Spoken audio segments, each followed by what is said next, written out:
वर्ष ऐसे पुत्रों के माता पिता रहते थे। धन्य वह माँ है, धन्य वह पिता है, धन्य वह क्षेत्र है, धन्य वह गांव है, धन्य वह जंगल है, धन्य वह खंड है जिसमें भीष्म जैसे पुत्रों का जन्म होता है, नचिकेता जैसे पुत्रों का जन्म होता है, दमयंती जैसे पुत्रियों का जन्म होता है, सावित्री जैसे पुत्रियों का जन्म होता है और द्रौपदी जैसे पुत्रियों का जन्म होता है।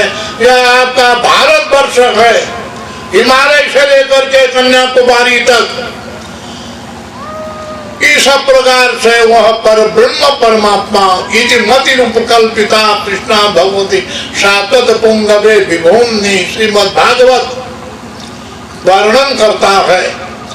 तो यह भीष्म जी का इस प्रकार का जीवन रहा। तो समय आया, पांडव लोग 36 वर्ष महाभारत के बाद राज्य करते हैं।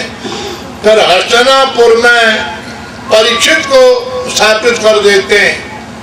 अर्जुन के पुत्र अभिमन्यु, अभिमन्यु का पुत्र परीक्षित है। 36 वर्ष के थे उस समय अभिमन्यु।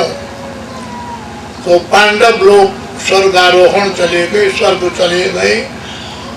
परीक्षित का राज्य रहा और किसी कारण शाप मिला। शाप से छूटने के लिए सुखदेव जी को भगवान ने ही प्रेषित करके भेजा। भागीरथी गंगा का तट है और परीक्षित ने प्रश्न किया था, हे गुरुदेव, पाप और शाप से जो पदार्थ है वो नरक जाता है, परंतु मैं भगवान के धाम जाना चाहता हूँ, उपाय बतलाइए।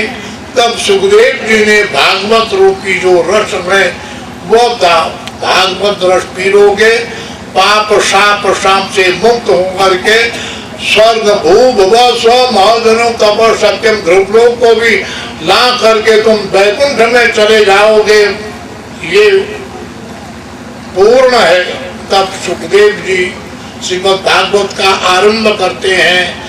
नमः परस्मै, और यहाँ तक सूत जी बोल रहे थे, नमः परस्मै पुरुषाय भूयसे सदुद्भवस्थां निरोध लीलया गृहीत शक्ति प्रीतया देहिनाम अंतर्भवायानुमलक्ष्य भक्तमुने। दूसरे स्कंद के चौथे अध्याय के 8वें श्लोक से नमः परस्मै पुरुषाय भूयसे, हे परमात्मा प्रकृति से पर हो, भूमा हो, व्यापक हो, ईशावास्मिदग्गम सर्वम, परमात्मा इतना व्यापक है जैसे आकाश ने वायु को, अग्नि को, समुद्र को, धरती को ढका है, परंतु परमात्मा की व्यापकता आकाश को भी ढांक देती है। तस्मात् आकाश संभूतः, आकाशात् वायु, वायु अग्नि, अग्निराप पृथ्वी, पृथिव्या इमा औषधयः। परमात्मा की व्यापकता का वर्णन करने वाले सुखदेव जी ने फिर संक्षेप में 24 अवतारों का वर्णन किया। सत्यो मुक्ति कैसे होती है, क्रम मुक्ति कैसे होती है, इसका वर्णन किया। मूलाधार चक्र क्या होता है, उसके ऊपर स्वाधिष्ठान चक्र, उसके ऊपर मणिपूरक चक्र, उसके ऊपर अनाहत चक्र, उसके ऊपर विशुद्ध चक्र, विशुद्ध चक्र के ऊपर आज्ञा चक्र, जो इड़ा पिंगला, सूर्य नाड़ी, पिंगला नाड़ी और पीछे से आने वाली सुषुम्ना नाड़ी, तीनों नाड़ियों का जो संयोग आज्ञा चक्र कहा जाता है, जिसको त्रिवेणी कहा जाता है, उसको लाभ करके फिर सहस्त्रार चक्र में, सहस्त्रार चक्र से फिर हिरण्यगर्भ चक्र में, हिरण्यगर्भ चक्र से शिव चक्र, शिव चक्र से शक्ति चक्र, शक्ति चक्र से फिर विराट चक्र, विराट चक्र से फिर महाकाश जो महा और गिरजा और गंगा है उसके तट। तो सूक्ष्म शरीर नष्ट हो गया, कारण शरीर नष्ट हो गया, स्थूल शरीर भी नष्ट हो गया, केवल विशुद्ध आत्मा शेष रहता है। ममई वांशो जीव लोके जीवभूत सनातन हो, वह विशुद्ध आत्मा परमात्मा के धाम को प्रवेश करता है। जहाँ सूर्य चंद्रमा वायु की गति नहीं है, ब्रह्मा शिव की गति भी नहीं है, ऐसा दो तर विष्णु हो परमं पदम सदा पश्यन्ति सूर्यः दिवीव चक्षुरा ततम धर विप्राशो विभन्यवो जागृभांस समिन्धते विष्णु हो यत् परमं पदम मौ। ऐसे दिव्य धाम का वर्णन सुखदेव जी ने सुनाया और 10 अध्यायों से भरा हुआ द्वितीय स्कंद चतुश्लोकी भागवत भागवत और मैं ही था, मैं ही हूँ, मैं ही रहूंगा, यही तत्व ज्ञान है। प्रज्ञानम ब्रह्म आत्मा ब्रह्म तत्वमसं ब्रह्मास्मि वृत्ति अखंडा। सृष्टि के आरंभ में पहले किसका जन्म हुआ इसका वर्णन आता है। आरंभ में ब्रह्मा, ब्रह्मा के द्वारा किसका जन्म हुआ, फिर पशु हुआ, पक्षी हुआ, जलचर थलचर नभचर 84 लाख प्रकार के शरीरधारियों में कौन पहला आरंभ हुआ इसका वर्णन है।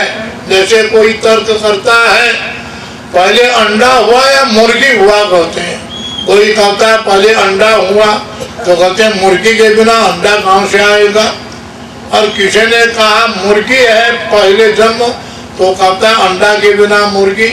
इसी का समाधान है। एक बहुत बड़े भारत में विद्वान हो गए संतनु बिहारी, बाद में अखंडानंद सरस्वती के नाम से कहेंगे, जिन्होंने 18 पुराणों में हिंदी टीका लिखी है 4 लाख लोगों में, 1 लाख श्लोक महाभारत के उसमें भी हिंदी टीका लिखी है। द्वितीय स्कंद के 10 अध्यायों के अंदर हिंदी टीका में लिखा है कौन पहले पैदा हुआ, जन्म किसका हुआ देख लेना।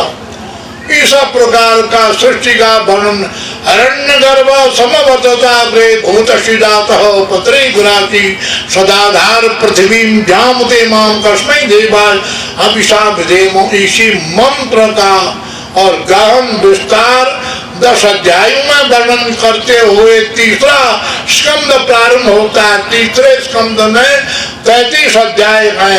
आरंभ में ब्रह्मा जी ने तम महातम मोह महामोह तमिस को प्रकट किया, फिर विसर्जन कर दिया, तो सनक सनंदन सनातन सनत को प्रकट किया। प्रकृति मार्ग से वंचित रहने के कारण दुखी और कुछ आविष्ट ब्रह्मा जी ने भगवान नारायण का चिंतन किया, तो नारायण भगवान सदाशिव शंकर के रूप में प्रकट होते हैं। जब धरती हो जाएगी तब लोकालोक पर्वत से नीचे, मानसोत्तर से नीचे, सुमेरु से नीचे, मेरु से नीचे, हिमवान हिमवंत देवकूट हेमकूट हिमवंत हिमालय में जो कैलाश नाम का स्थान होगा, हे रुद्र तुम वहां जाओगे, तुम महारुद्र हो। 11 रुद्र तुम्हारे साथी होंगे, 5 ज्ञानेंद्री 5 करीनेंद्री उनके ऊपर अंकुश लगाने वाला बन 11 रुद्र कहे जाते हैं। आज भी मानव 11 पार्थिव बना करके इन 11 रुद्रों का पूजन करता है, उनका वर्णन आता है। परंतु छठे स्कंद की जो गाथा हिरण्याक्ष की, हिरण्यकशिपु की माता दिति की जो गाथा है होना चाहिए छठे स्कंद में, परंतु कारणवशात व्यास जी ने तीसरे स्कंद में वर्णन कर दिया। तो तब दिति के पुत्र हिरण्यकशिपु हिरण्याक्ष जो थे सनकादिक ऋषि का अपमान